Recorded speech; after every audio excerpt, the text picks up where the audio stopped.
श्रीमद् भागवत महापुराण को बारंबार प्रणाम। सबको मेरा बहुत बहुत जय श्री कृष्ण, जय सिया राम, जय श्रीमन नारायण। मानस जी का एक प्रसंग मुझे इतना भाता है, मैं लगभग हर कथा में बोलता हूं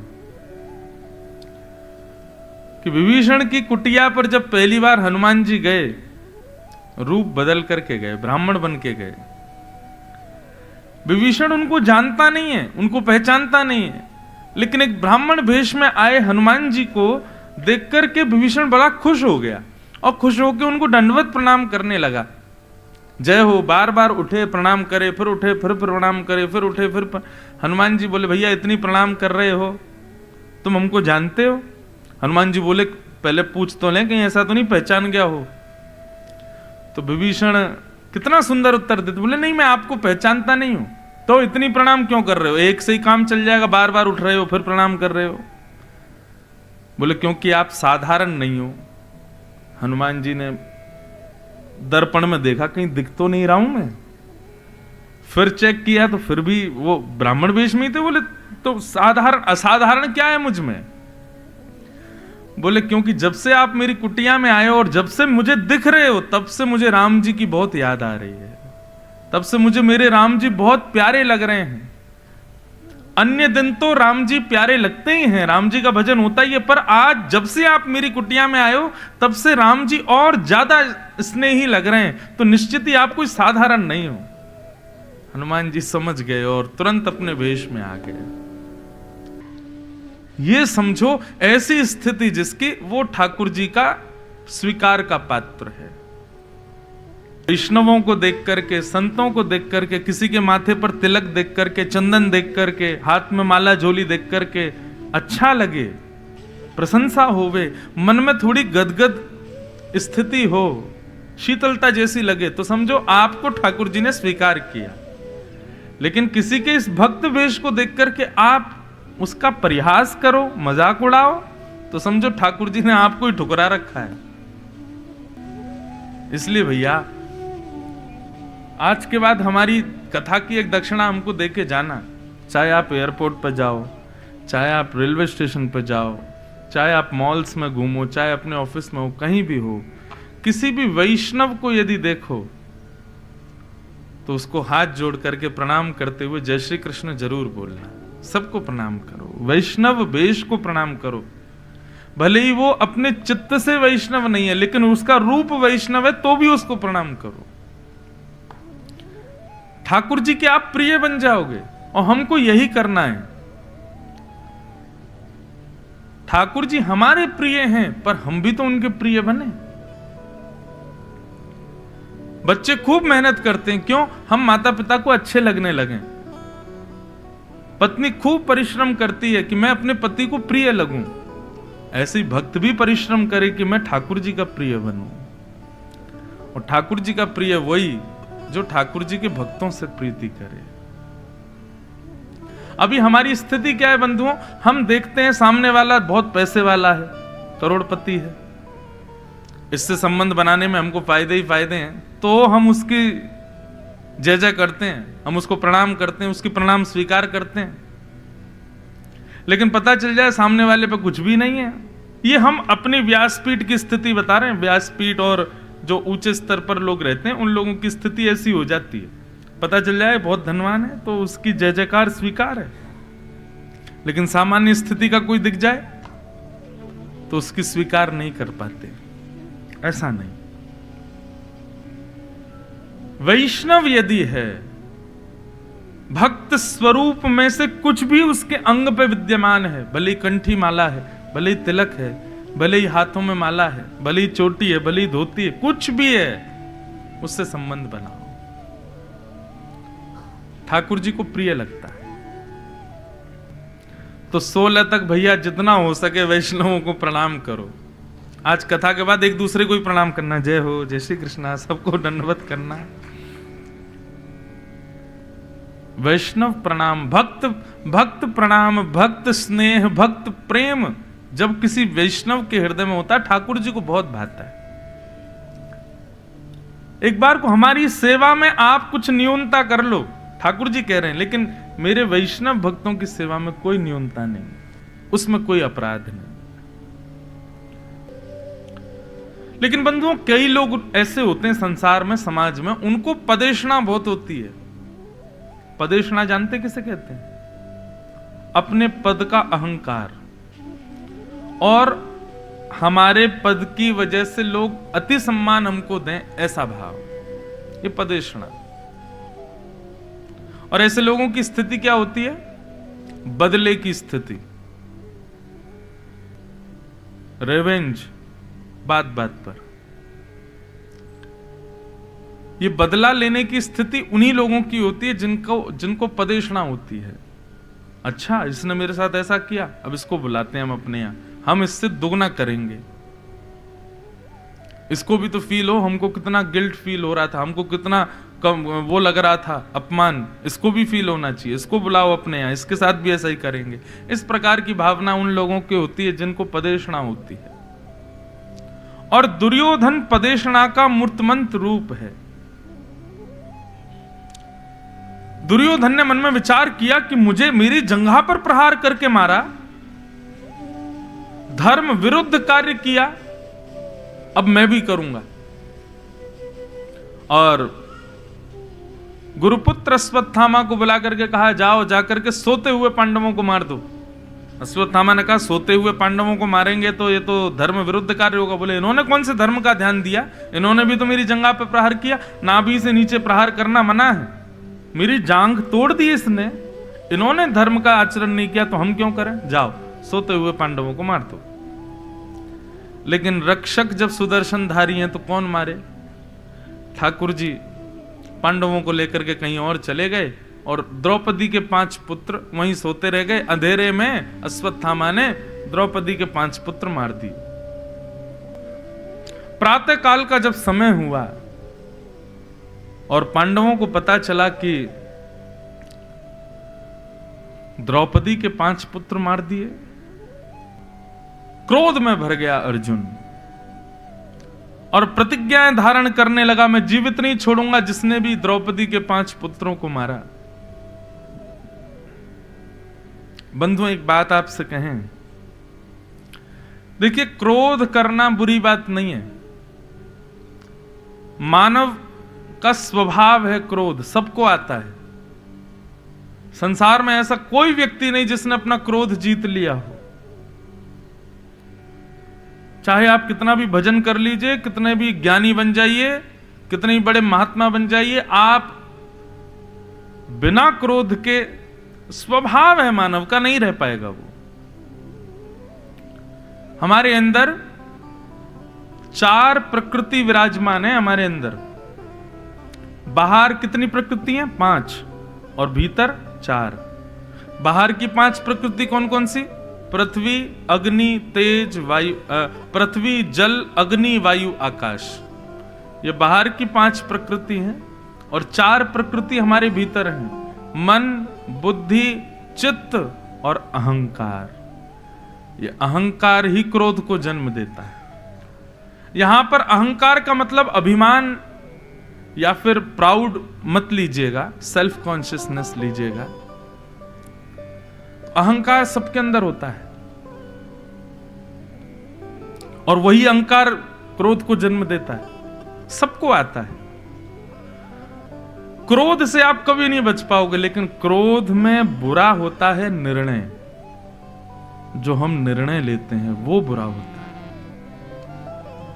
तो क्रोध आने दीजिए, कोई बात नहीं, बस हमारी कहीं इतनी बात मान लीजिए, क्रोध में कोई निर्णय मत लीजिए कभी,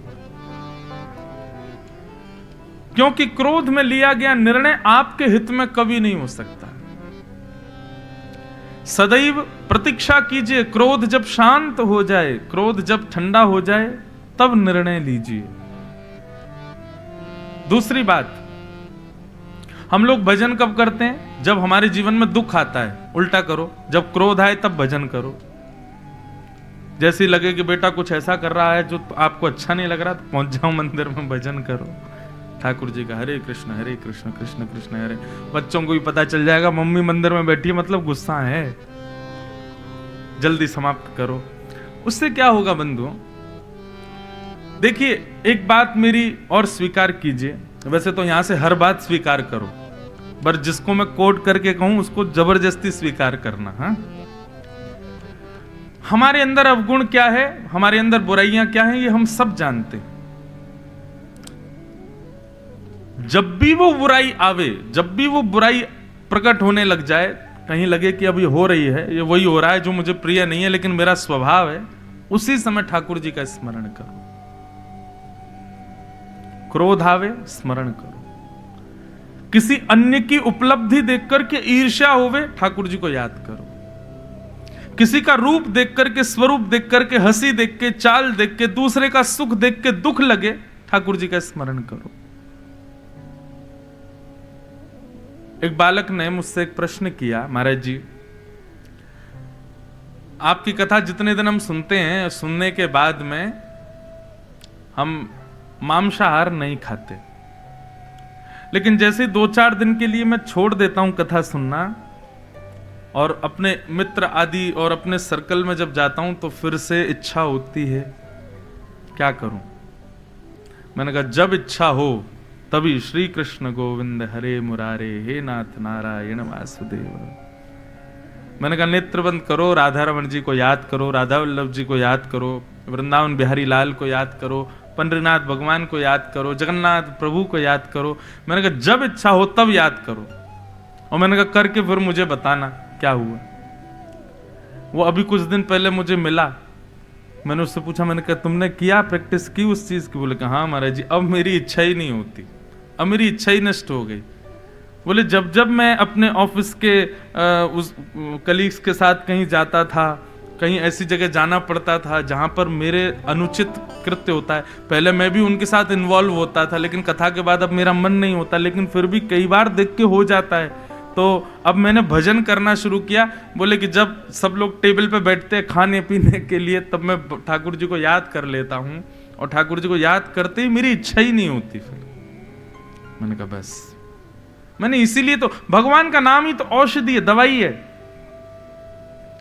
जब भी कोई ऐसी स्थिति हो तुरंत भगवत स्मरण करने लग जाओ। जितनी दूषितताएं हमारे भीतर हैं वो जब जब प्रकट हो तब तक भगवान नाम गा करके उसको नष्ट करो, होगी, निश्चित होगी। तो क्रोध में कुछ भी कीजिए पर निर्णय कभी मत लीजिएगा, क्योंकि निर्णय आपके भले के लिए नहीं होगा। क्रोध बनाया ही ठाकुर जी ने इसीलिए, ताकि इस क्रोध में आकर के आवेश में कुछ गलत निर्णय ले, और गलत निर्णय लेके फिर ये और चंगुलों में फंसता चला जाए संसार के। भगवान को तो आनंद आता है, ठाकुर जी तो आनंद लेते हैं जब हम लोगों के जीवन में बहुत सारे अप्स एंड डाउन्स आते हैं और जब विचलित घूमते रहते हैं। ठाकुर जी कहते हैं और कर लो, विषय भोगों में पड़े रहो। इसलिए चतुर बनिए, ठाकुर जी की माया से बचिए और ठाकुर जी के ही आश्रय में रह करके बचिए।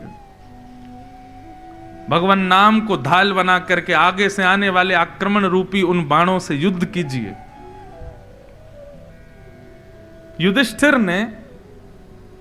युधिष्ठिर से यक्षराज ने एक प्रश्न किया।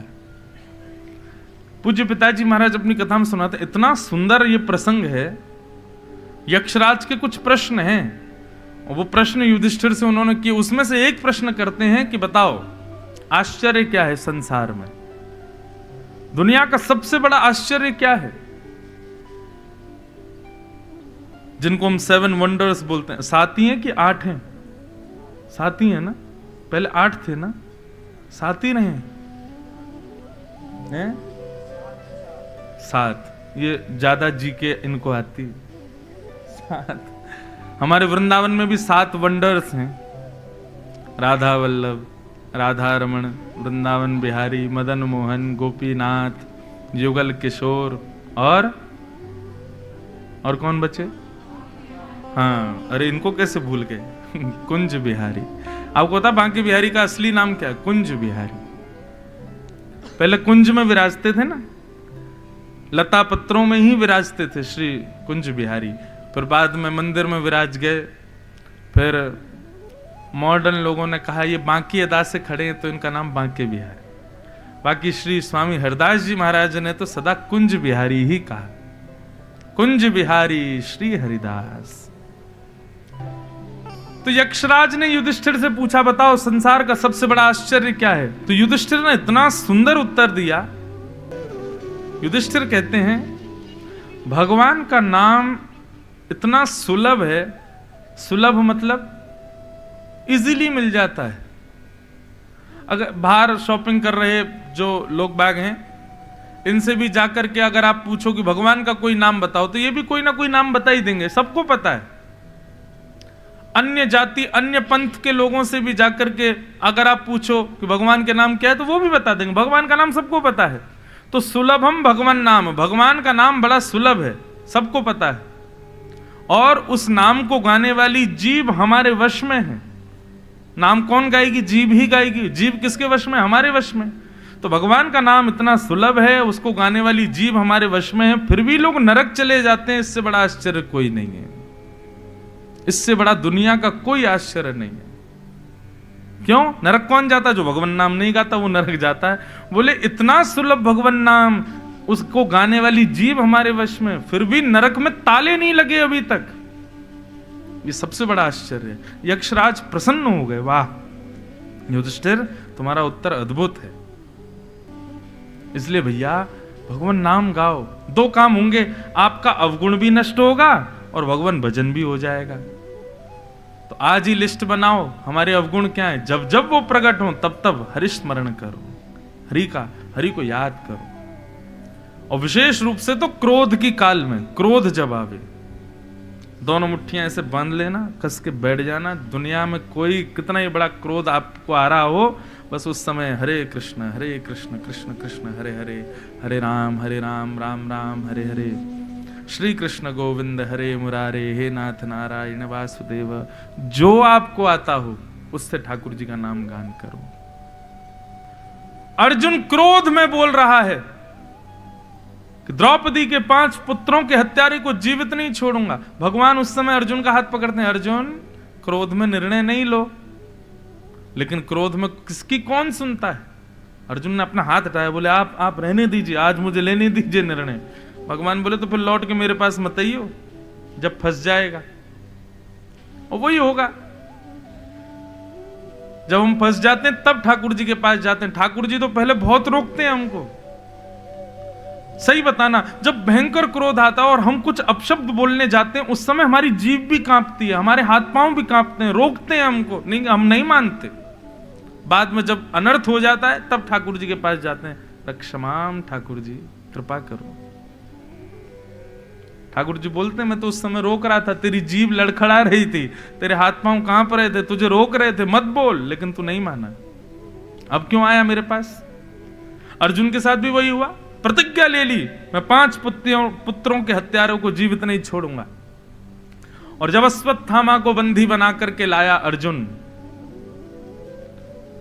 युधिष्ठिर ने कहा पहले बालकों की माता से आज्ञा ले लो, द्रौपदी यदि कहे तब मारना इसको। अर्जुन ने जाकर के द्रौपदी से पूछा, द्रौपदी ये तुम्हारे 5 पुत्रों का हत्यारा है, मैं इसका वध करने वाला हूं, बस तुम आज्ञा दो। द्रौपदी कहती है, अर्जुन किसको बंदी बना के लाए हो? तुम्हारे बालकों के हत्यारे को। बोले हत्यारा कौन है? अश्वत्थामा। अश्वत्थामा किसका बेटा है? बोले हमारे गुरुदेव का बेटा है। गुरुपुत्र गुरु समान होता है, और ये गुरुपुत्र गुरु समान तो है ही, दूसरा ब्राह्मण भी है। अर्जुन हम क्षत्रिय हैं, और ब्राह्मण क्षत्रियों के लिए सदा पूजनीय होते हैं, उनको मारने का अधिकार नहीं है। बंधुओं, शास्त्रों में बहुत ध्यान से सुनिएगा, एक तो ब्राह्मणों को ब्राह्मण की हत्या करने को निषेध कहा गया, और दूसरी बात माताओं की हत्या। कितना भी बड़ा अपराध इनसे हो जाए, दंड दे दीजिए, लेकिन आप हत्या नहीं कर सकते। शास्त्रों में इसको निषेध बताया गया, घनघोर पाप बताया गया। आगे अभी विषय सुनना, क्योंकि इसमें भी एक प्रश्न उठ जाएगा। ठाकुर जी ने भी 2-4 ब्राह्मण मारे। रावण खुद ब्राह्मण था, हिरण्यकश्यप ब्राह्मण था, ठाकुर जी ने उनका वध किया। और खुद ही नियम बना रहे हैं, ब्राह्मण ब्रह्म बंधुर न हंतव्य आतताई बदारण, ब्राह्मण को मारना नहीं चाहिए, फिर आपने क्यों मारा? इसका उत्तर भी ठाकुर जी का है, लेकिन पहले विषय सुनो। द्रौपदी कहती है इसको मत मारो, ये ब्राह्मण है और ब्राह्मण हमारे लिए सदा गुरु होता है। अर्जुन इसको छोड़ दो। दूसरी बात द्रौपदी कहती हैं इसको इसलिए मत मारो क्योंकि अपनी मां का अकेला सहारा है ये। अर्जुन बोले तुम्हारे पुत्र मार दिए तो फिर इसकी मृत्यु क्यों नहीं होनी चाहिए? बोले मेरे पुत्र मर गए पर मेरे 5 पति जीवित हैं, मैं किसी के सहारे रह सकती हूं, पर अश्वत्थामा के पिता पहले ही मार दिए गए तो इनकी मां विधवा हो गई, अब इसको भी मार दोगे तो इनकी मां रहेगी किसके भरोसे? इसलिए इसको मत मारो।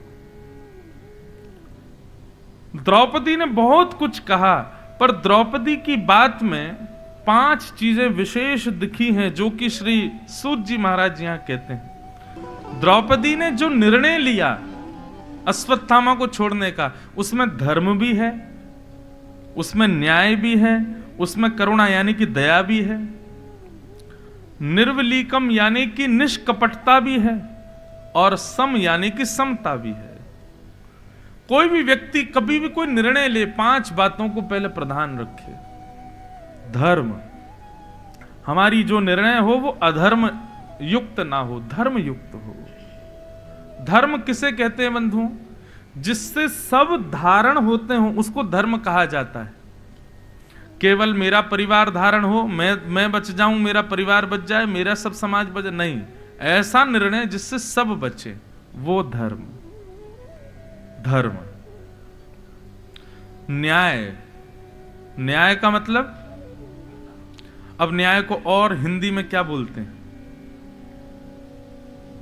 एक प्रकार से इसको डिफाइन कर सकते हैं कि उसके साथ भला हुआ, भला, न्याय, न्याय को इस प्रकार से ले सकते हैं। तो आपके लिए निर्णय में धर्म होना चाहिए, न्याय होना चाहिए। तीसरी बात, दया होनी चाहिए, क्रोध नहीं होना चाहिए। चौथी बात, निष्कपटता, निष्पक्ष आपका निर्णय होना चाहिए, जैसे कि भगवान ने किया। भगवान के पुत्र शांब को साड़ी पहना करके भगवान के पुत्र संतों के पास ले गए और ले जाके बोले नई बहू आइए बताओ इसके गर्भ में बेटा है कि बेटी? संतों ने जब नेत्र बंद करके देखा तो पता चल गया, बोले कि कोई लड़की वड़की नहीं है, कोई माता नहीं है, ये तो कोई भगवान का पुत्र है शांब, उसको साड़ी पहना के हमारी परीक्षा करने आए हैं। संतों ने जब श्राप दिया सब दौड़ के भगवान के पास गए। भगवान बोले मैं पहले ही बोल चुका था, तुम्हारे ऊपर राक्षस आक्रमण करेंगे मैं रक्षा करूंगा, तुम्हारे ऊपर दैत्य आक्रमण कर देंगे मैं रक्षा करूंगा, लेकिन संतों का अपमान करोगे तो मेरे पुत्र हो तब भी मैं तुम्हारी रक्षा नहीं करूंगा। ये निष्पक्षता, निष्कपटता। अपने पुत्र हैं इसलिए बचा लूं, ऐसा नहीं किया भगवान ने। यदुवंशी मेरे हैं इसलिए इनको श्राप से मुक्त करवा दूं, ऐसा नहीं किया ठाकुर जी ने। और अंतिम जब निर्णय लें तो आपकी बात में समता होनी चाहिए, समान, समरस। तो द्रौपदी की बात में 5 चीजें थी, हमको भी इस बात का ध्यान देना चाहिए।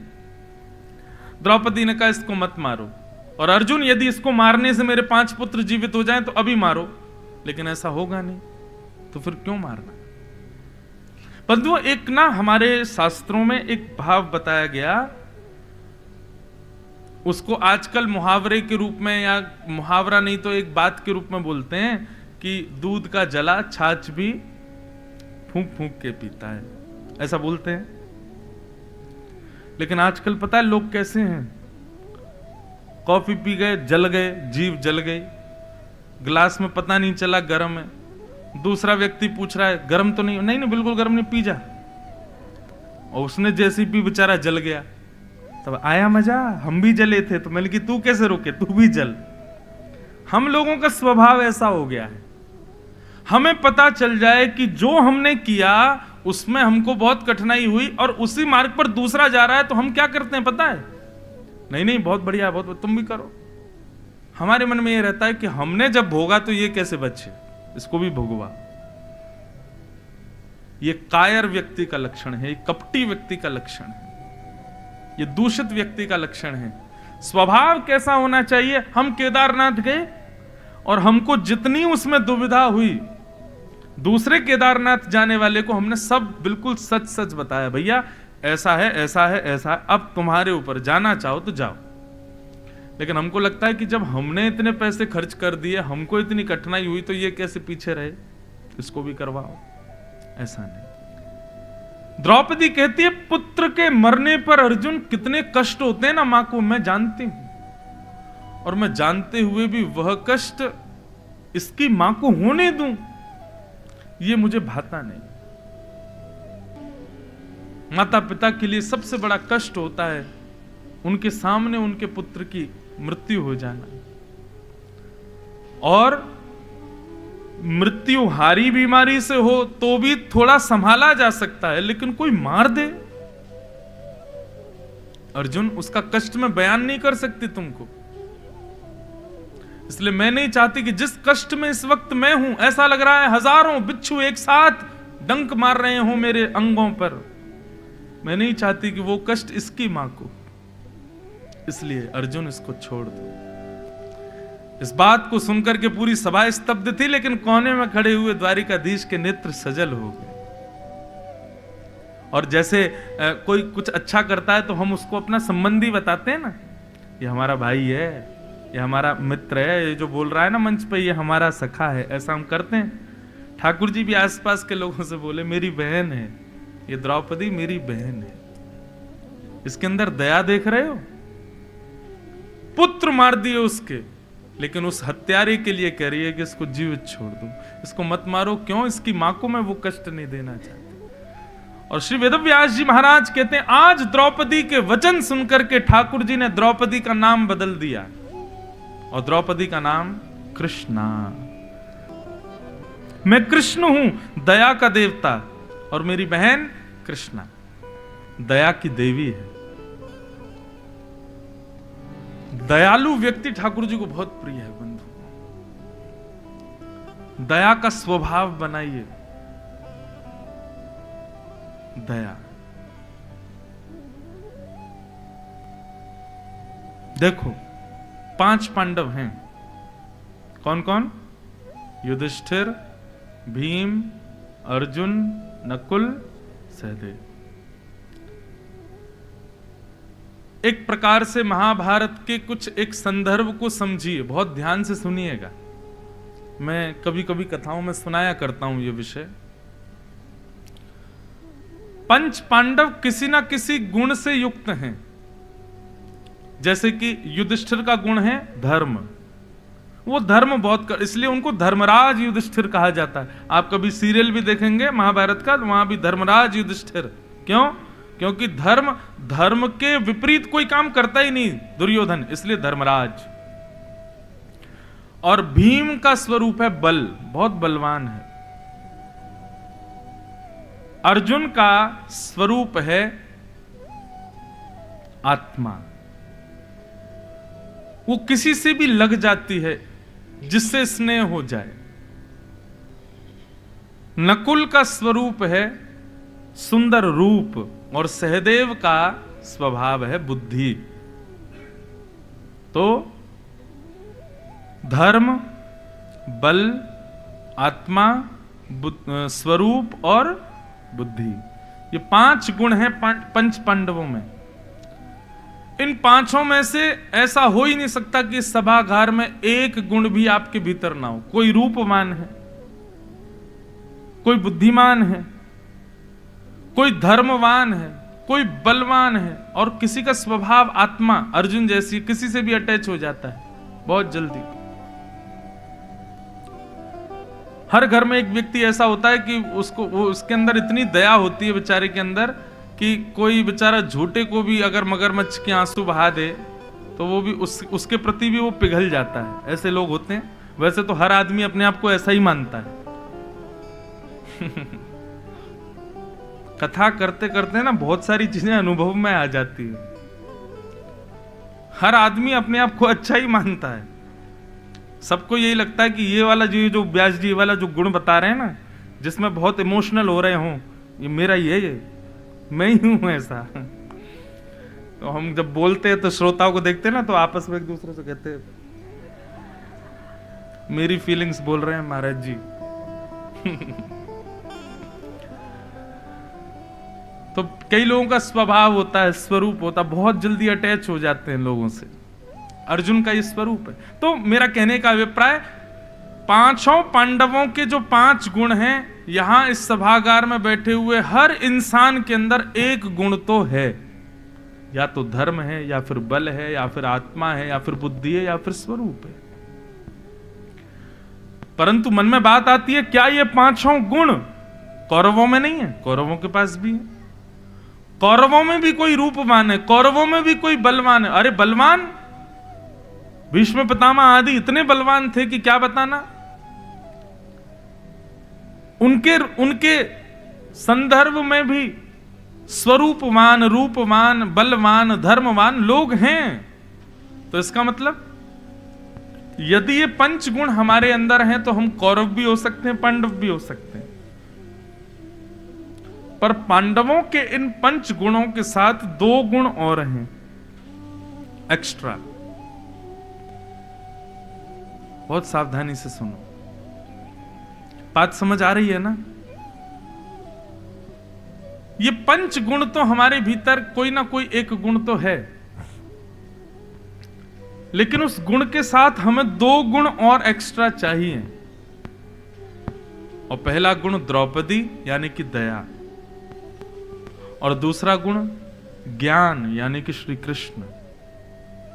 यदि ये 2 गुण एक्स्ट्रा हमारे पास हैं, तो भले ही हमारे पास धर्म है, बल है, आत्मा है, बुद्धि है, स्वरूप है, लेकिन किसी भी एक के साथ में यदि दया यानी द्रौपदी, इनकी 5 की पत्नी, और कृष्ण रूपी ज्ञान यदि हमारे पास है, तो हम पांडव हैं। तभी हम महाभारत रूपी इस संसार को जीत पाएंगे।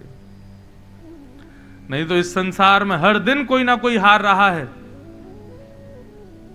संसार में किसी ना किसी की पराजय हो रही है, और पराजय कौरवों की होती है, पांडवों की नहीं होती। क्योंकि पांडवों के पास दया रूपी द्रौपदी और ज्ञान रूपी कृष्ण है। ये बहुत चिंतन का विषय है बंधु। भागवत को ना केवल 4 घंटे सुन के मत जाया कीजिए। यहां से जाने के बाद में व्यास जी क्या सुना रहे थे उसको थोड़ा सोचा कीजिए, थोड़ा उसको विचार किया कीजिए, तब आपके मन में प्रस्फुटित होंगी बातें। एक गुरुजी वृद्ध हो गए, तो उन्होंने कहा कि भाई अब मुझे उत्तराधिकारी चुनना है। उनके 2 शिष्य बड़े प्रिय थे। दोनों शिष्यों ने कहा गुरुजी हमको बनाओ। बोले कि भाई 2 को कैसे बनाऊं, 1 को बनाऊंगा। बोले आपको हम दोनों में जो ज्यादा योग्य दिखता हो उसको आप बना दो। तो गुरुजी ने कहा चलो ठीक है, अभी तो मेरे अंदर प्राण हैं, तो 2-3 साल तो मैं जीवित रहूंगा। 1-1 मुट्ठी चने दोनों को दे दिए। बोले लो 3 साल का समय दे रहा हूं, 3 साल बाद जो ये चने मुझे वापस करेगा उसको मैं गद्दी पर बैठाऊंगा। तो एक शिष्य ने तो उन चनों को अपनी जटा खोल के जटा में बांध लिया, और दूसरे शिष्य ने उन चनों को जाकर के जमीन में बो दिया। 3 साल बाद जब दोनों लौट करके आए, तो पहले शिष्य से कहा हाँ भाई चने कहाँ हैं, आज उत्तराधिकारी की घोषणा करनी है। उसने जैसी जटा खोली तो महाराज कीड़े मकोड़े भग रहे थे ऊपर से। गुरुजी बोले राम राम, बदबू कर दी, भाग यहां से। बोले गुरुजी आपने तो चने दिए थे, कहा 5 साल बाद लौटाना, ले आया मैं। बोले ऐसे कहा था? दूसरे शिष्य से पूछा हाँ भाई तुम्हारे चने कहां? बोले गुरुजी बाहर बैलगाड़ी में रखे हैं, आपने 1 मुट्ठी दिया, अब वो बैलगाड़ी भर के खूब सारे हो गए, मैंने बो दिया उनको जाके। गुरुजी बोले ये है उत्तराधिकारी, इसको बैठा। मतलब कहने का अभिप्राय, यहां से केवल आपको बीज दिए जाएंगे, मैं कोई पेड़ पौधे नहीं दूंगा, फल नहीं दूंगा, बीज दे सकते हैं। व्यास बीज देता है, और उस बीज को अंकुरित करके वृक्ष पुष्पित फलित करना, ये श्रोता का धर्म होता है। तो कथा चिंतन का विषय बंधुओं। प्रयास कीजिए कि कथा के बाद में, जैसे भोजन करने के बाद आपको शास्त्र आज्ञा करते हैं भोजनांते सत्पदम गच्छेत, भोजन के बाद 100 कदम चलना चाहिए तभी भोजन पचेगा। ठीक वैसे ही कथा के बाद में तत्श्रुण्वन प्रपठन विचारण परो, विचार करो, नहीं तो कथा अपच कर देगी आपको। जैसे भोजन अपच हो जाता है ऐसे कथा भी अपच हो जाएगी। और पचेगी कब? जब उसका चिंतन करोगे। चिंतन का विषय है। तो 5 पांडवों में से कौन सा पांडव हमारे पास है आज खोजना, और फिर यह पूछना इस पांडव का द्रौपदी से हमने ब्याह कराया कि नहीं, दया है कि नहीं हमारे अंदर, और फिर हमने सखा रूप में कृष्ण को स्वीकार किया कि नहीं, मतलब ज्ञान। तभी हम इस संसार रूपी महाभारत को जीतेंगे। अर्जुन को मना कर दिया द्रौपदी ने, मत मारो। और अर्जुन अब सोच में पड़ गए क्या करूं। युधिष्ठिर से पूछा, युधिष्ठिर बोले नहीं द्रौपदी की बात मानो, सही करी मत मारो। भीम से पूछा, भीम बोले तू छोड़ दे मैं मार देता हूं। नकुल सहदेव से पूछा तो नकुल सहदेव भी बोले नहीं द्रौपदी की बात बिल्कुल ठीक है, वही माननी चाहिए। अब तो असमंजस पड़ गई, मारूं नहीं मारूं। तब अंत में भगवान की ओर देखा, भगवान बोले अब आ गया मेरे पास ही, मना कर रहा था ना पहले निर्णय मत लो क्रोध में। भगवान आप ही बताओ, यदि मैं इसको मारूं तो द्रौपदी की आज्ञा नहीं है, और यदि मैं इसको छोड़ दूं तो मैंने प्रतिज्ञा ली थी कि मैं बालकों के हत्यारे को जीवित नहीं छोड़ूंगा, और क्षत्रिय या कोई भी कोई प्रतिज्ञा ले और उसको पूर्ण ना करे तो 2000 वर्ष के लिए उसको नरक जाना पड़ता है। क्या करूं, मारूं या छोड़ूं? भगवान अर्जुन से पूछते हैं जो कहूंगा सो करेगा। गीता में भी भगवान ये बात कहते हैं, महाभारत के बीच में भी कितनी बार ठाकुर जी अर्जुन से पूछते हैं जो कहूंगा सो करेगा। अर्जुन हाथ जोड़ के कहते करिष्ये वचनम तव, आप जो कहोगे मैं करूंगा। ब्राह्मण कैसा भी क्यों ना हो उसको मारना नहीं चाहिए, और छोटे बालकों का हत्यारा कोई भी क्यों ना हो उसको छोड़ना नहीं चाहिए। अर्जुन बोले मुझे चक्कर आ रहे हैं, अब मैंने किससे पूछ लिया, ये कैसा निर्णय दिया आपने। ब्राह्मण है इसलिए इसको छोड़ दूं, बालकों का हत्यारा इसलिए इसको मार दूं। भगवान बोले विचार करो अर्जुन, मृत्यु दंड ही सबसे बड़ा दंड नहीं होता, मृत्यु दंड से भी बड़े बड़े दंड होते हैं। अर्जुन ने तब विचार किया कि ठाकुर जी क्या कहना चाह रहे हैं, तो समझ गए। बोले कि ऐसा कुछ करना है कि ये मरे भी ना, और इसको मृत्यु दंड से भी बड़ा दंड भी मिल जाए। तब अर्जुन ने विचार किया ये गुरुपुत्र है, सब लोग इसको प्रणाम करते हैं, सब लोग इसको वंदन करते हैं, बहुत सम्मान करते हैं इसका, और आज वही सभा बैठी है जो इसका सम्मान करती है। सबके मध्य में अर्जुन ने उसका अपमान किया, उसकी मूंछ दाढ़ी और आधे केश मूड़ करके उसके शिखा का छेदन कर दिया, और मणिम जहार मूर्धन्यम, उसके मस्तिष्क से ब्रह्म तेज की मणि को निकाल लिया और धक्के दे करके भगा दिया। क्या किया बताओ? भरे समाज में अपमान। ये मृत्यु दंड से भी बड़ा दंड है। क्यों? मृत्यु दंड में तो व्यक्ति मर गया, उसको पता ही नहीं चला कि उसने क्या किया, परंतु किसी व्यक्ति को अपमानित कर दो और फिर जीवित छोड़ दो, जब जब जिंदा रहेगा तब तब मरता ही रहेगा। बोले मैं इससे बढ़िया तो मार ही देते। और अश्वत्थामा तो चिरंजीवी और है, वो तो आज तक भी जीवित है। इस प्रकार अर्जुन ने अश्वत्थामा को वहां से निष्कासित किया। पर वही बात, अश्वत्थामा के अंदर भी पदेशना है। बदला लेने के लिए सोचने लगा, अरे भरी समाज में मेरा अपमान किया अर्जुन, मैं तुझे छोड़ूंगा नहीं। बंधु एक बात बोलें, कई लोग इस बात से असहमत होते हैं कि आप महाराज जी बदला लेने को बुरा क्यों मानते हो। किसी ने हमारे साथ गलत किया और वो व्यक्ति विचार करे कि अब मुझे भी ऐसा करना चाहिए, तो इसमें गलत क्या है? तो संसार का टिट फॉर टैट। और फिर एक और वो मुहावरा भी कहते हैं, जैसी करनी वैसी भरनी, उसने जैसा किया वैसा भरेगा। देखो हमारी एक बात सुनिएगा, ज्यादा इसका विस्तार, इसको वो नहीं बनाते हैं ज्यादा, इसको क्या बोलते हैं, हाँ समझ जाओ। पर इतना समझ लीजिए कि जब कोई कुछ गलत करे, आपके लिए वो अनुचित है, लेकिन कई बार उसके लिए वो उचित होता है। वो अपनी विचारधारा से कर रहा है, उस समय आप क्या करें? आपके साथ अनुचित हुआ, क्षमा करो। और क्षमा करने का मतलब उसको क्षमा करना नहीं होता। वास्तव में सही बता रहे हैं, क्षमा करना एक बहुत बड़ा दंड है। चलो हमने तुम्हें क्षमा किया, क्यों? क्योंकि फिर आत्मग्लानि रूपी दंड उसको लगता है। घनघोर अपराध करने के बाद आप जब उसको क्षमा कर देते हैं तो उसको आत्मग्लानि होती है। और इतना ही नहीं, जब आप किसी को क्षमा कर देते हैं ना, तो प्रकृति आपका बदला लेती है उससे। फिर आप तो क्षमा करके जाओ वहां से, प्रकृति कहती है हम देखेंगे इसको, अब इसने जो आपके साथ किया वो उसको भोगना पड़ेगा। और इसका एक उदाहरण हमारे गुरुदेव जब मुझे पढ़ाते थे तो दिया करते थे कि एक बार एक गुरुजी 7 बच्चों को नाव में लेकर के पल्ली पार जा रहे थे।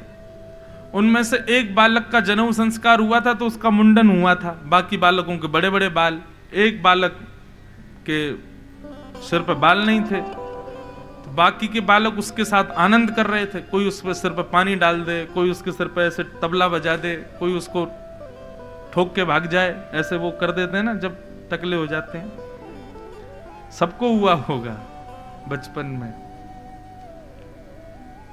तो एक सामान्य सी कथा है, लेकिन बहुत अच्छी बात बताई उसमें कि उस बालक को सारे बालक छेड़ रहे थे, 6 के 6 बालक उस पर, कोई जल डाल रहा था, कोई तबला बजा रहा था, कोई ऐसे मार के भाग रहा था, लेकिन वो बालक पता है क्या कर रहा था? मुस्कुरा रहा था, बस सुन के सह रहा था।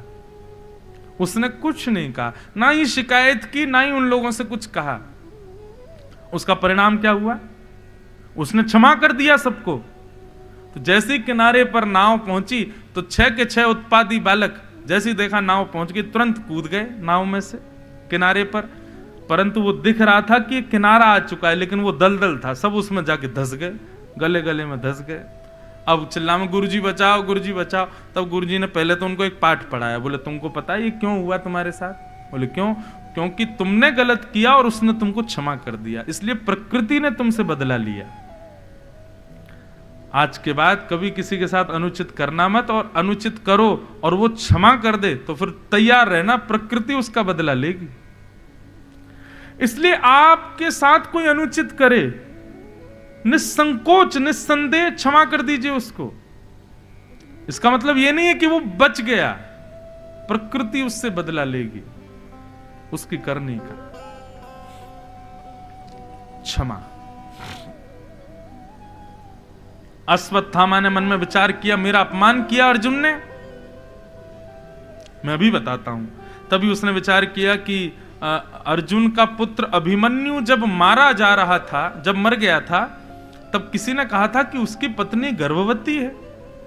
बेचारा अभिमन्यु अपने बालक का मुख नहीं देख पाया। मतलब अभी भी इन पांडवों का एक वंशधर बचा है, 5 को तो मैंने मार दिया। तुरंत उत्तरा का स्मरण करके अश्वत्थामा ने ब्रह्मास्त्र छोड़ दिया उसके गर्भ के बालक को मारने के लिए। जैसे ही ब्रह्मास्त्र छोड़ा, उत्तरा व्याकुल हो गई। और यहां भगवान द्वारिका को प्रस्थान कर रहे थे, पांडवों को विदा लेके बोले भैया अब तुम जीत गए, हस्तिनापुर के राजा बन गए, इंद्रप्रस्थ पर शासन करो, चलो हम चलते हैं। जैसे ही भगवान द्वारिका को निकलने लगे, इतने में ही उत्तरा दौड़ी दौड़ी भगवान के पास आई और ठाकुर जी से प्रार्थना करने लगे, पाहि पाहि महायोगिन देव देव जगतपते, नान्यम तद भयम पश्ये यत्र मृत्यु परस्परम। ये श्लोक, उत्तरा का ये श्लोक याद कर लीजिए। और जब भी जीवन में ऐसी भयावह कभी विपत्ति आवे, भयावह विपत्ति का मतलब बिल्कुल ऐसी स्थिति हो गई कि महाराज अब तो बचेंगे ही नहीं हम। ऐसी स्थिति जब आवे तब इस मंत्र का, इस श्लोक का गायन करना शुरू कर दीजिएगा। इस श्लोक का प्रभाव क्या है पता है? जब भी कोई भयावह स्थिति हुई और आपने इस श्लोक का गायन किया, स्वयं श्रीमन नारायण अपनी गदा लेकर के प्रकट हो जाएंगे और उस परिस्थिति से आपको उबार के ले जाएंगे। इस मंत्र में ताकत है, उत्तरा का ये मंत्र। उत्तरा ने जब ये मंत्र गाया, भगवान देख रहे थे उत्तरा को, सब लोग खड़े थे लेकिन किसी को भी दिखाई नहीं दिया। ठाकुर जी एक रूप से बाहर, उत्तरा रो रही है, उत्तरा की बात सुन रहे हैं, और इतने में ही ठाकुर जी ने दूसरा रूप सूक्ष्म धारण किया, उत्तरा की श्वास से उसके भीतर प्रवेश किया, अपनी चक्रा नाम की गदा को आकाश में इतनी द्रुत गति से घुमाया कि अश्वत्थामा के द्वारा छोड़ा गया ब्रह्मास्त्र वहीं समाप्त हो गया। बोलो भक्त वत्सल भगवान की। भगवान ने परीक्षित की रक्षा की। ये उत्तरा के गर्भ में बालक है, ये कौन है? परीक्षित। आप हनुमान चालीसा का पाठ करो, नारायण कवच का पाठ करो, किसी भी प्रकार की इस स्तुतियों का पाठ करो, उसके पीछे उद्देश्य क्या होता है आपका? लोग हनुमान चालीसा का पाठ करते हैं, उद्देश्य क्या होता है? हे हनुमान जी महाराज हमारे संकट दूर करना, बुद्धि विवेक हमारा बढ़ाना, बल बुद्धि विद्या देव मोह हरऊं क्लेश विकार आदि आदि भाव। परंतु एक इसके पीछे एक प्रिय भाव बताऊं, हनुमान चालीसा का पाठ इसलिए नहीं कि हे नाथ हमारी रक्षा करो, हमारी विपत्तियों को दूर करो, बल्कि ये भाव रहो, हे हनुमान जी हमारे साथ रहो। नारायण कवच का पाठ करो और गोपाल जी से ये नहीं कहो हमारी रक्षा करो, ये कहो हमारे साथ रहो, हमारे संग रहो। वो संग रहेंगे तो विपत्ति आएगी नहीं अपने आप। बस इन सब स्तुतियों का पाठ करके विपत्तियां ठाकुर जी को मत समझाओ कि इसको दूर करो, ठाकुर जी से प्रार्थना करो, हे नाथ बस आप हमारे संग रहो, हमारे साथ रहो, विराजो, ये भाव रखो। मैं नित्य नारायण कवच करता हूं, ज्यादा नियम नहीं, बस नारायण कवच और लाल जी की सेवा। अब लाल जी की सेवा भी अब व्यस्तता के कारण कभी कभी मैं नहीं भी कर पाता, लेकिन नारायण कवच रोज करता हूं, बस इससे ज्यादा नियम नहीं है। उस नियम में भी भाव यही कि हे लाल जी, क्योंकि जब नारायण कवच हमारे नाना जी ने हमको याद कराया, भागवत का ही है, तो नाना जी ने हमसे कहा बोले लाला जब या को कोई पाठ करे ना तो ठाकुर जी वही के संग रहे। तब से मन में ये भाव आ गया, बोले ठाकुर जी संग रहें इसलिए नारायण कवच का पाठ, हनुमान जी संग रहें इसलिए हनुमान चालीसा का पाठ, राम जी संग रहें इसलिए राम रक्षा स्तोत्र का पाठ। विपत्ति दूर कराने के लिए मत करो ये सब पाठ, ठाकुर जी स्वार्थी समझेंगे हमको। ठाकुर जी कह रहे हैं, बोले बता स्तुति गा रहा काय को? बोले बॉडी गार्ड के लिए कर रहा है कि हमारे से बॉडी गार्ड रहो, आगे पीछे हमारी रक्षा करते हुए चलो। नहीं, संग रहो नाथ। उत्तरा ने भगवान को पुकारा और भगवान ने उनके गर्भ में प्रवेश करके परीक्षित की रक्षा की। यह दृश्य किसी ने नहीं देखा, परंतु दूर खड़ी भुआ कुंती ने यह दृश्य देख लिया। और जैसे ही भगवान ने उत्तरा के बालक की रक्षा की, पुनः जैसे ही रथ पर बैठ करके जाने लगे तो कुंती ने भगवान का रथ रोक लिया और भगवान की कुंती ने एक स्तुति गाई। भागवत की सबसे पहली स्तुति है कुंती स्तुति। और कुंती क्या कह रही है? हे नाथ आप भगवान हो, मैं आपको प्रणाम करती हूं। भगवान बोले अरे बुआ, भतीजे को भगवान बोल रही हो?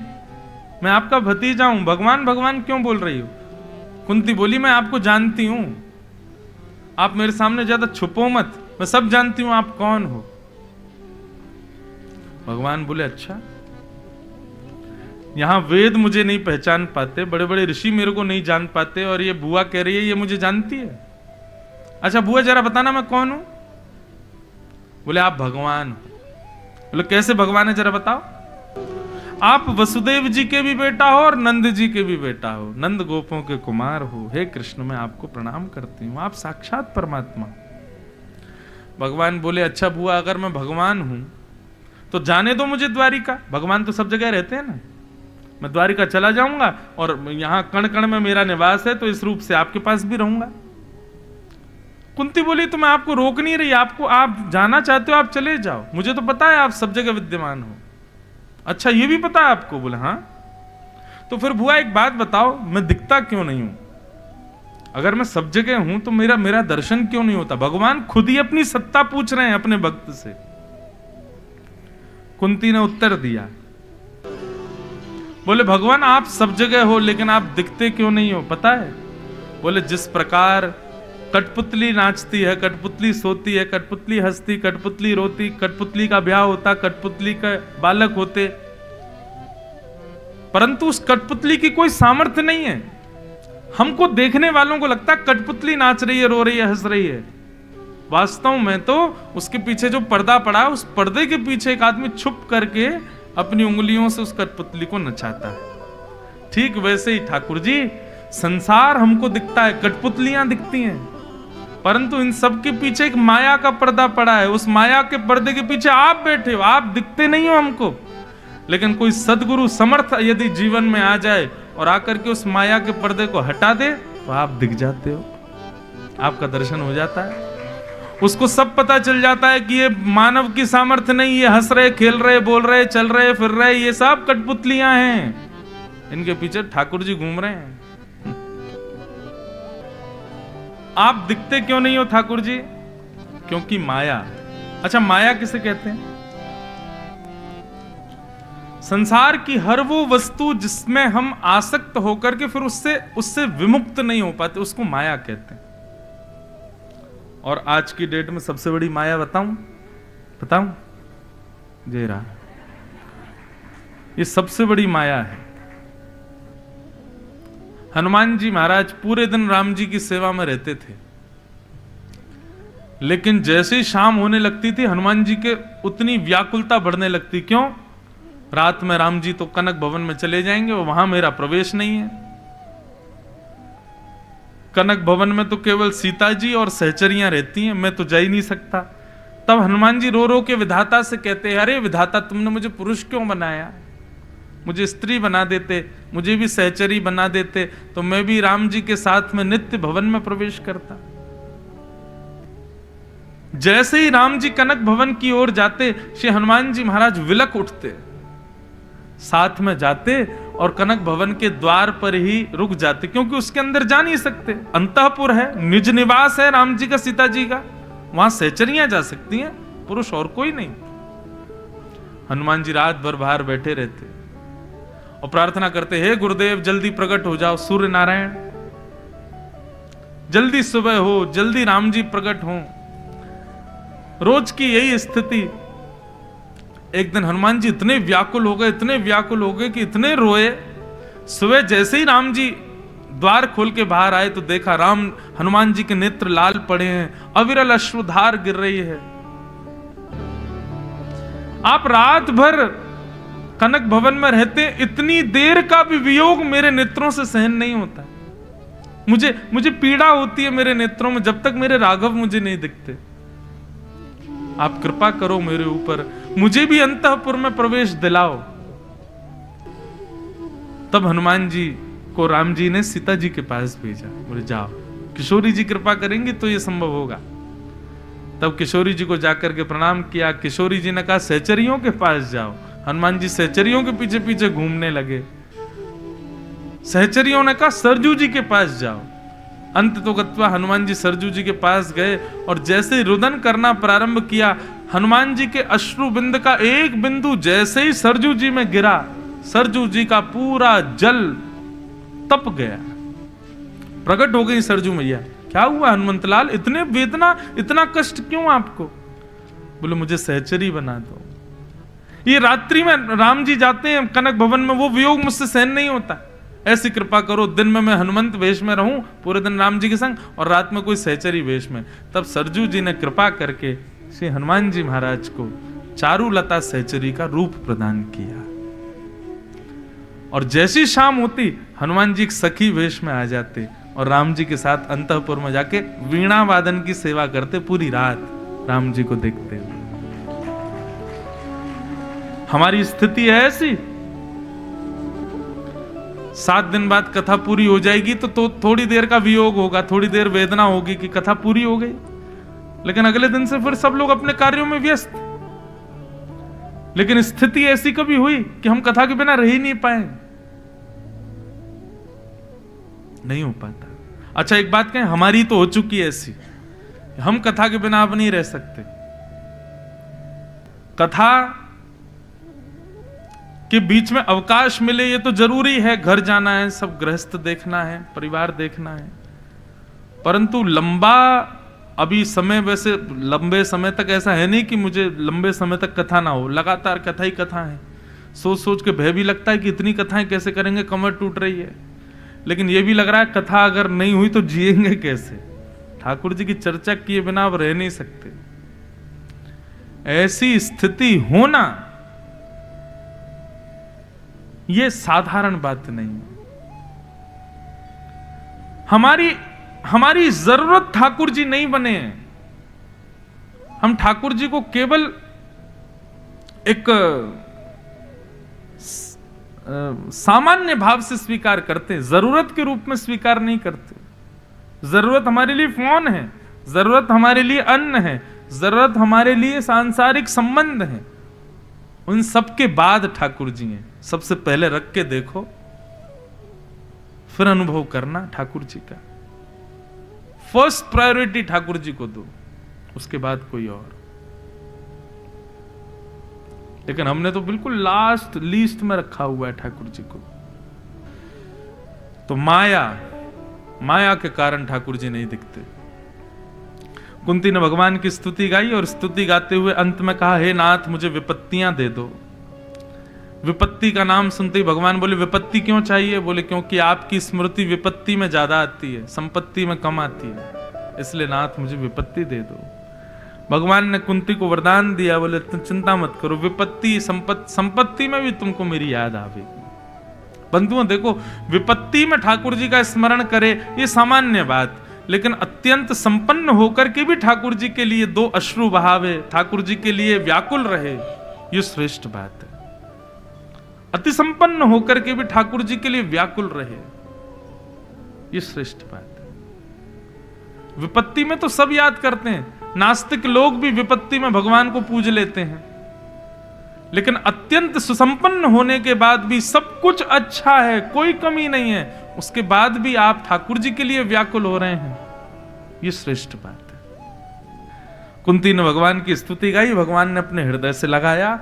इस प्रकार कुंती की स्तुति विराम हुई। भगवान अब पुनः रथ पर बैठे द्वारिका निकलने के लिए, तो अब युधिष्ठिर रोने लग गए। भगवान बोले, अब ये क्यों रो रहा है? पहले जा रहा था तो उत्तरा आ गई, उत्तरा को मुक्त करके जाने लगा तो कुंती आ गई, अब कुंती को मुक्त करके जाने लगे तो युधिष्ठिर रोने लगा। भगवान बोले, ये मुझे जाने नहीं देंगे। भगवान बोले, अब तुम क्यों रो रहे हो? मैंने बहुत बड़ा पाप किया महाभारत युद्ध करके। भगवान बोले, क्यों? मैंने छोटे बालकों को अनाथ कर दिया, उनके पिताओं को मार दिया, मैंने कितनी सारी पत्नियों को विधवा कर दिया, उनके पतियों को मार दिया, मैंने अपने भाइयों को मार दिया, अपने गुरुजनों को मार दिया, मैंने अपनों को मार दिया महाभारत युद्ध में। मैंने बहुत बड़ा पाप किया है। बंधुओं देखो, आत्मग्लानि होनी चाहिए, पर आत्मग्लानि होने पर हम कुछ नहीं करेंगे, अब हम किसी योग्य नहीं हैं, अब हमें मर जाना चाहिए या हमें ऐसा कर देना चाहिए, ये गलत है।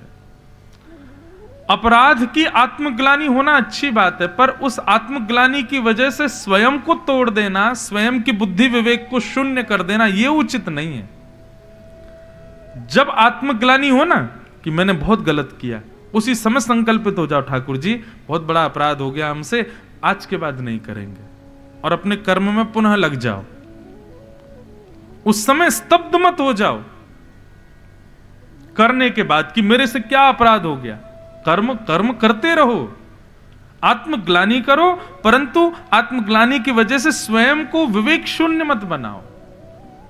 लोग क्या करते हैं, कोई गलती पर आत्मग्लानि हुई और आत्मग्लानि होते ही स्वयं विवेक शून्य हो गए, स्तब्ध हो गए, सुन्न पड़ गए, अब क्या करें, अब तो हमसे कुछ होगा नहीं, अब तो हम कुछ कर ही नहीं पाएंगे, हमें करना भी नहीं चाहिए, हमने बहुत बड़ा अपराध कर दिया, आदि आदि। ये उचित नहीं है। गीता में भगवान ये बात कब बताते हैं? अर्जुन ने पहले तो भगवान को कहा, सेनयोर भयोर मध्य रथम स्थापयमेच्युता, मेरे रथ को उभय सेना के बीच में ले जाके खड़ा कर दो। भगवान जब ले गए तब सामने देख करके अर्जुन बोला, राम राम राम, ये मैंने क्या किया? भगवान बोले, क्यों? मैंने युद्ध के लिए हां कैसे बोल दिया ठाकुर जी? भगवान बोले, क्यों, क्या हो गया? ये मेरे अपने हैं, ये मेरे भाई हैं, मेरे गुरुजन हैं, मैं इनको कैसे मारूं? आत्मग्लानि तो हुई, लेकिन उसके बाद क्या किया अर्जुन ने? धनुष बाण रख दिए, अब मैं युद्ध नहीं कर सकता। तब भगवान ने वहां पर अर्जुन को बहुत जोर की फटकार लगाई। मोह के वश में क्या कर रहे हो अर्जुन? आत्मग्लानि करना उचित है, पर आत्मग्लानि के बाद में शून्य हो जाना, विवेक शून्य, बुद्धि शून्य हो जाना, यह उचित व्यक्ति का लक्षण नहीं। ऐसा जो करता है, ना वो स्त्री है ना वो पुरुष है। ठाकुर जी ने स्पष्ट कहा, उठाओ और युद्ध करो। युद्ध अपना कर्म तो करो, उसको क्यों त्यागना? आत्मग्लानि होने पर क्षमा मांग के पुनर्न करूंगा, ऐसा भाव रखो।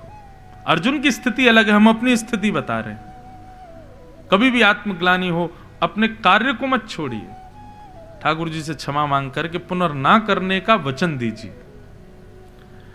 अर्जुन को अब यहां पर युधिष्ठिर को आत्मग्लानि हुई, मैंने बहुत बड़ा, लेकिन देखो युधिष्ठिर और अर्जुन की आत्मग्लानि में अंतर क्या है? अर्जुन को आत्मग्लानि कब हो रही है? जब युद्ध करने जा रहा है, मतलब अभी मरे नहीं है उससे पहले। और युधिष्ठिर को कब हो रही है? जब सब मार दिए, तब सब काम करने के बाद। भगवान बोले, ये दूसरी प्रकार की आत्मग्लानि है। एक तो होता है हम बुरा करने जा रहे हैं, उससे पहले सावधान हो जाएं, और एक होता हमने बुरा करा दिया, सब कर लिया, अब उसके बाद रो रहे हैं हमने क्यों कर दिया। ठाकुर जी बोले, भैया युधिष्ठिर, अब मैं दोबारा, मेरे में इतनी ताकत नहीं कि मैं, ताकत तो बहुत है लेकिन थक गए बेचारे। भगवान भी बोले, अब फिर से गीता सुनाऊं मैं? एक को हुआ ही था आत्मग्लानि, तो पूरे उसको 18 अध्याय सुनाए बैठ करके मैंने, अब ये युधिष्ठिर को फिर से सुनाऊं? नहीं। भगवान बोले, अभी हमने सुनाई थी, अब हमारा भक्त सुनाएगा। और ठाकुर जी समस्त पांडवों को लेकर के पहुंच गए भीष्म पितामह के पास। बाणों की सैया पर लेटे हैं पितामह भीष्म, मरणासन अवस्था में हैं। सामने मृत्यु देवी खड़ी है हाथ जोड़ करके। क्यों? पितामह भीष्म को इच्छा मृत्यु का वरदान है, जब तक वो नहीं चाहेंगे मर नहीं सकते। मृत्यु देवी जैसे पास आती है, भीष्म पितामह कहते हैं, खड़ी रहो, छूना नहीं मेरे को। बोले, आप मुझे खुद बताइए, आप कब जाओगे मेरे साथ? बोले, जब मैं श्याम सुंदर को निहार लूंगा, द्वारिकाधीश का दर्शन कर लूंगा, मन तृप्त हो जाएगा, तब तुम्हारे साथ चलूंगा। बंधुओं, मैं एक बात बोलूं, भीष्म पितामह के इस भाव पर मुझे मन में आता है कि इच्छा मृत्यु हम सबको मिली है, पर हमने श्रेष्ठ मृत्यु की कभी इच्छा ही नहीं की। यहां इतने लोग बैठे हैं, 2-4 लोगों की बात नहीं कर रहा, क्योंकि 2-4 को मैं जानता हूं कि उन्होंने इच्छा मृत्यु कर रखी है। उनकी इच्छा मृत्यु मुझे पता है कि उनकी वो क्या सोच के बैठे हैं कि हमारी मृत्यु कैसी हो। लेकिन यहां बैठे जितने भी लोग हैं, अधिकतर किसी ने भी कभी विचार नहीं किया होगा कि मेरी मृत्यु कैसी होनी चाहिए। मृत्यु क्योंकि भय का विषय है ना, भागवत का तो कारण ही यही है कि यहां पर मृत्यु भय का नहीं, उत्सव का विषय होता है। मृत्यु भय थोड़ी है। वैष्णव का स्वभाव अपनी इच्छा मृत्यु करे, मतलब हम हर उस वस्तु को सुधार लेते हैं जो हमारे पास नहीं है। जन्म लेती जैसी बुद्धि आने लग जाती है, धीरे धीरे पढ़ने जाते हैं, पढ़ करके विद्वान बनते हैं, कॉलेज में जाते हैं, यूनिवर्सिटीज में जाते हैं, हायर एजुकेशंस लेते हैं। एक डिग्री प्राप्त करके जॉब करते हैं, पैसा कमाते हैं, घर बनाते हैं, विवाह करते हैं, बच्चों को जन्म देकर के उनको पढ़ाते हैं। सब कुछ हम लोग डिसाइडेड करते हैं, पर मृत्यु कभी डिसाइड नहीं करते। मतलब डायरेक्टर ने मूवी की स्क्रिप्ट तो लिख दी, लेकिन एंड नहीं लिखा कि एंड क्या होगा। ऐसी मूवी को हीरो साइन करेगा ही नहीं जिसमें एंड ही ना हो। डायरेक्टर से पूछे भैया एंड क्या है, बोल एंड नहीं लिखा मैंने। ठीक उसी प्रकार बंधुओं, ये जीवन हमारी सबकी पिक्चर है, सब चल रही है। हम सब डिसाइड कर लेते हैं घर कहाँ बनाना है, विवाह कैसे व्यक्ति से करना है, बालक होंगे उनके नाम क्या होंगे, कौन से स्कूल में पढ़ेंगे, कैसे होंगे, बड़े होके क्या बनेंगे, उनका विवाह कैसे होगा। हम सब कुछ डिसाइड करते हैं और उन चीजों को डिसाइड कर लेते हैं जो असत्य हैं। आपने सोचा वर्ली में घर बनाना है, लेकिन घर बना जूहू में। आपने सोचा विवाह करूंगा परम परम परम सुंदर से, लेकिन विवाह हो गया साधारण से। आपने सोचा बच्चे बड़े सुपात्र होंगे, लेकिन हो गए महाकुटाट, कूद कूद करके सर ही फोड़ देते हैं। मन में विचार किया बच्चों को अच्छे स्कूल में पढ़ाएंगे, लेकिन पढ़ रहे हैं बेचारे सामान्य स्कूल में। मन में विचार किया था बच्चा बड़ा होकर के इंजीनियर बनेगा, लेकिन बन गया यूट्यूबर। आजकल ये भी एक प्रोफेशन है। तो ये सारी वो चीजें हैं जो आप सोचोगे वो होगी, ऐसा नहीं। लेकिन हां, जिसके बारे में हम कभी नहीं सोचते, मृत्यु। यहां इस सभागृह में कोई ऐसा व्यक्ति है जो ये बात कह दे कि मेरी मृत्यु नहीं होगी। हम सब जानते हैं हमारी मृत्यु हो जानी है। चाहे हम कथा सुने, एक माताजी पीछे से हाथ हिला रही है कि मेरी नहीं होगी। जय हो मैया। क्या कह रही हैं? अच्छा, अरे मैया जय हो, प्रणाम। सुनिए, कहने का अभिप्राय क्या है। हमने विचार कर लिया कि जब भी हमारी मृत्यु हो, कभी भी हो सकती है, लेकिन हे नाथ बस कृपा करना उस समय पता नहीं कुछ ऐसा योग बने, हम मुंबई से फ्लाइट पकड़ के सीधे पहुंच जाएं वृंदावन। वृंदावन जामें, राधा वल्लभ जी का दर्शन करें, राधा रमन जी को प्रणाम करें, बिहारी जी के नयन भर भर के खूब बलैया लेवें, माथे पर खूब बढ़िया चंदन रज लगावें, गले में कंठी माला पहन करके ठाकुर जी की मोंगरा की मालाओं से लदे हुए खूब बढ़िया प्रसाद पावे मंदिर में जाकर के।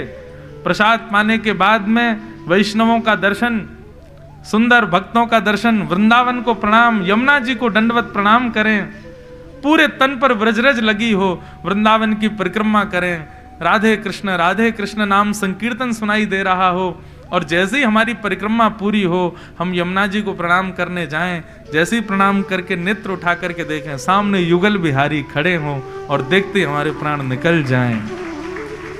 ऐसी मृत्यु विचार की कभी? कभी नहीं विचार की। ये तो एक मैंने बताई आपको, आप स्वयं विचार करो कैसी मृत्यु चाहिए। श्रीधाम में हो, पंढरपुर में हो, लाल जी के सन्मुख हो, कितने सौभाग्य की बात है। कितने सौभाग्यशाली हैं वो लोग जो ठाकुर जी को निहारते निहारते प्राण त्याग देते हैं। प्राण त्यागना अशुभ क्यों मानते हैं हम?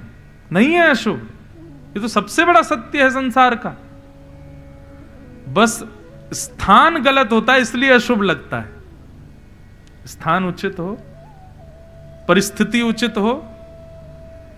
कई लोगों की मृत्यु आश्चर्य बन जाती है। अरे बताओ कैसे? बोले एकादशी का दिन था, इतने ब्राह्मणों को उन्होंने दान किया, इतने लोगों को उन्होंने जो है वस्त्र आदि बांट दिए थे, दक्षिणा बांटी थी, और उसके बाद में क्या कहते हैं प्रसाद पाया था, जगन्नाथ भगवान को प्रणाम किया, आदि आदि। कई लोगों का ऐसा होता है, वो लोग वहां गए मंदिर में प्रणाम के उठे ही नहीं। फिर तो मैंने कुछ कथाओं से ये कहना प्रारंभ किया है, यहां भी कहूं, आज रात्रि विचार करो हमारी मृत्यु कैसी हो, ऐसी हो हे नाथ कि जब प्राण निकले उससे पहले हमारे युगल सरकार हमारे सामने हो।